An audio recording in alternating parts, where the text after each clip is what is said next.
There's no feeling more intense than starting over. If you deleted your homework the day before it was due, as I have, or if you left your wallet at home and you have to go back after spending an hour in the commute.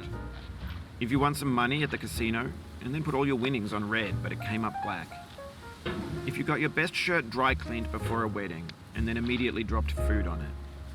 If you won an argument with a friend and then later discovered that they just returned to their original view. Starting over is harder than starting up. If you're not ready for that, like if you've already had a bad day, then what you're about to go through might be too much. Feel free to go away and come back. I'll be here. Alright, thanks for coming with me on this trip. I'll understand if you have to take a break at any point. Just find a safe place to stop and quit the game. Don't worry, I'll save your progress, always, even your mistakes. This game is a homage to a free game that came out in 2002, titled Sexy Hiking. The author of that game was Jazuo, a mysterious Czech designer who was known at the time as the father of B games. And B games are rough assemblages of found objects. Designers slap them together very quickly and freely, and they're often too rough and unfriendly to gain much of a following. They're built more for the joy of building them than as polished products. In a certain way, Sexy Hiking is the perfect embodiment of a B game. It's built almost entirely out of found and recycled parts, and it's one of the most unusual and unfriendly games of its time. In it, your task is simply to drag yourself up a mountain with a hammer.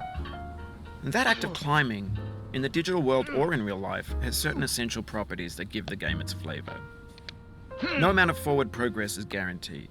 Some cliffs are too sheer or too slippery. And the player is constantly, unremittingly in danger of falling and losing everything. Anyway, when you start Sexy Hiking, you're standing next to this dead tree that blocks the way to the entire rest of the game. It might take you an hour to get over that tree, and a lot of people never got past it. You prod and you poke at it, exploring the limits of your reach and your strength, trying to find a way up and over.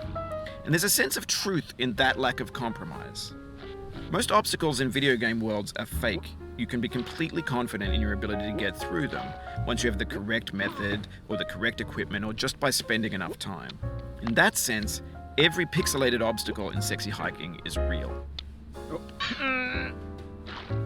The obstacles in Sexy Hiking are unyielding, and that makes the game uniquely frustrating. But I'm not sure Jazuo intended to make a frustrating game. The frustration is just essential to the act of climbing, and it's authentic to the process of building a game about climbing. A funny thing happened to me as I was building this mountain. I'd have an idea for a new obstacle, and I'd build it, test it, and it would usually turn out to be unreasonably hard. But I couldn't bring myself to make it easier. It already felt like my inability to get past the new obstacle was my fault as a player rather than as a builder. Imaginary mountains build themselves from our efforts to climb them, and it's our repeated attempts to reach the summit that turns those mountains into something real. When you're building a video game world, you're building with ideas, and that can be like working with quickset cement. You mold your ideas into a certain shape that can be played with, and in the process of playing with them, they begin to harden and set until they're immutable, like rock. And at that point, you can't change the world. Not without breaking it into pieces and starting fresh with new ideas.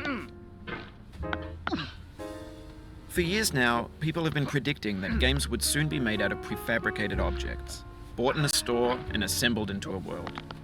And for the most part, that hasn't happened, because the objects in the stores are trash. I don't mean they look bad or that they're badly made, although a lot of them are. I mean they're trash in the way that food becomes trash as soon as you put it in the sink.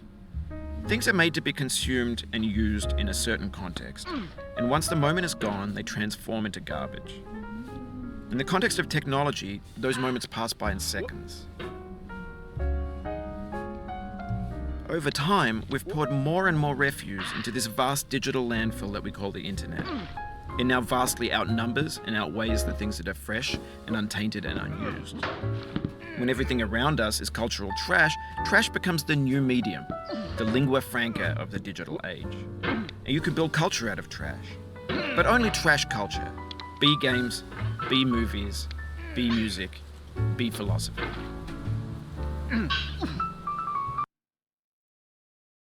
Maybe this is what digital culture is. A monstrous mountain of trash, the ash heap of creativity's fountain. A landfill with everything we ever thought of in it. Grand, infinite, and unsorted. There's 3D models of breakfast, Gen X's fanfic novels, scan magazines, green screen Shia LaBeouf, banned snuff scenes on LiveLeak.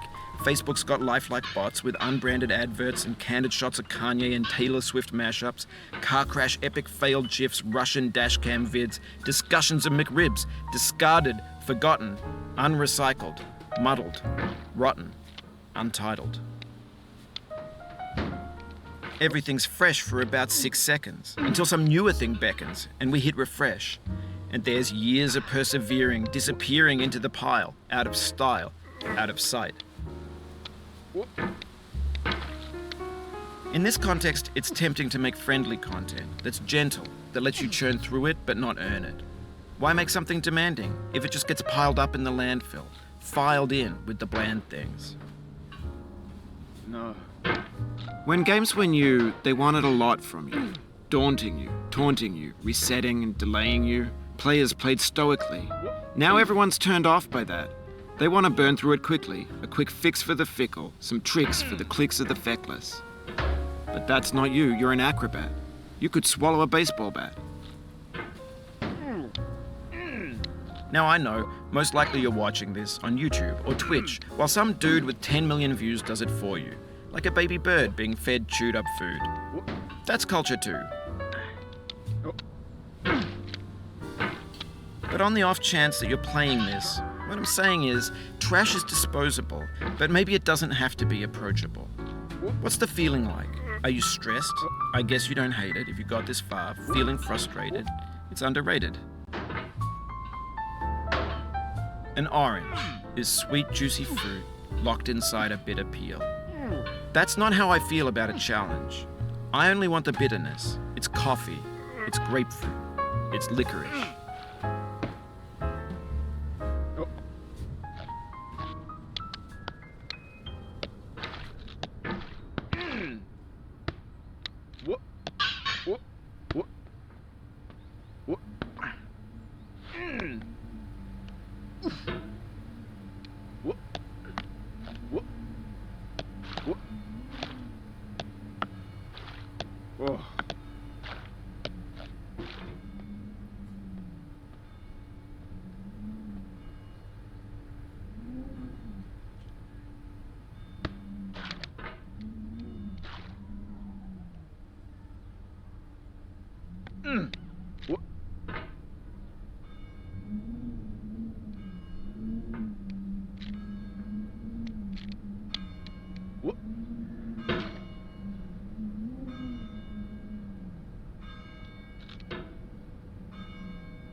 It feels like we're closer now, composer and climber, designer and user.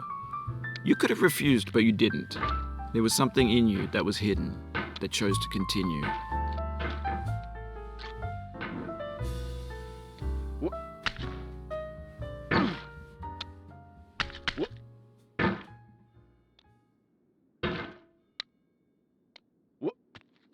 No.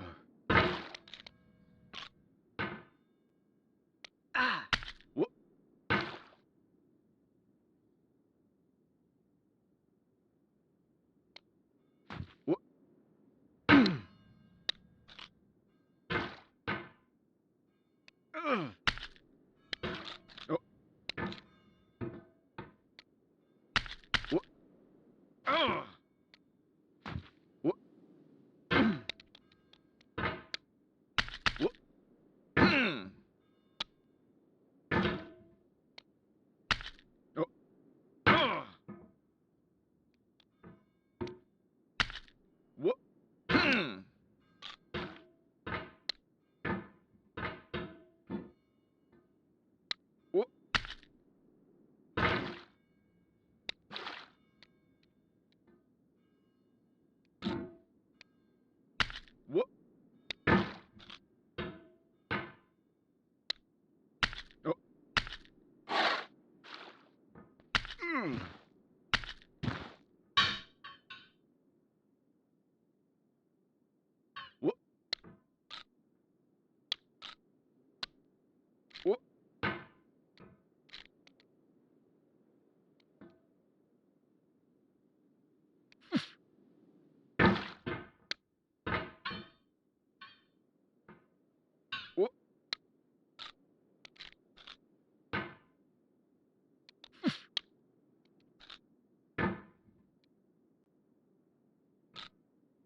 It means a lot to me that you've come this far, endured this much. Every wisecrack, every insensitivity, every setback you've forgiven me is a kingly gift that you've given me.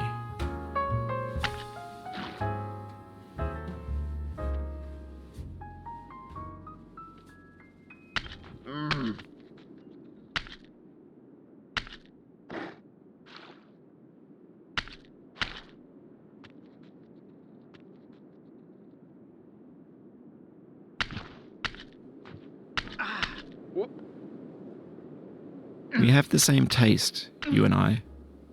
It's not ambition, it's ambition's opposite. An obdurate mission to taste defeat. You'll feel bad if you win, so I put this snake in for you.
Oh no.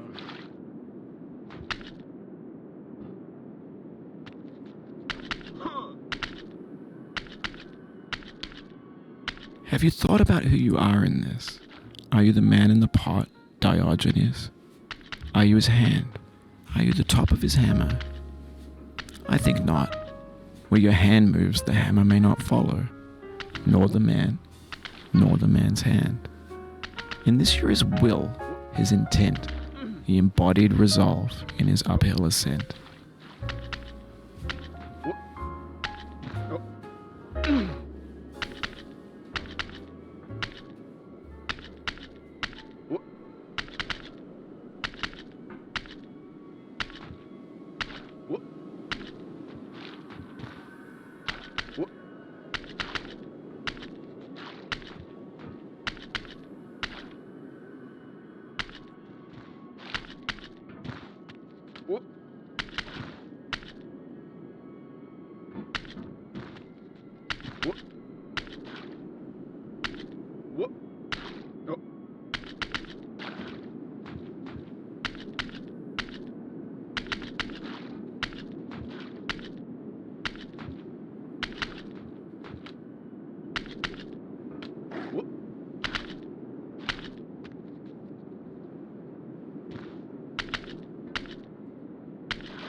Oh.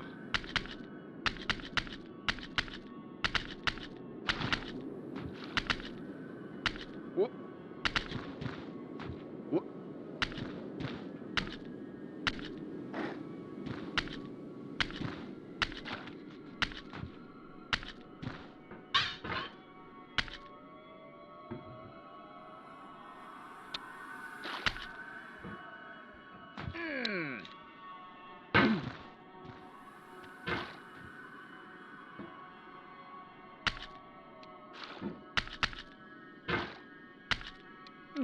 Now, you've conquered the ice cliff, the platforms, the church, and the rectory, the living room and the factory, the playground, the construction site, the granite rocks, and the lakeside.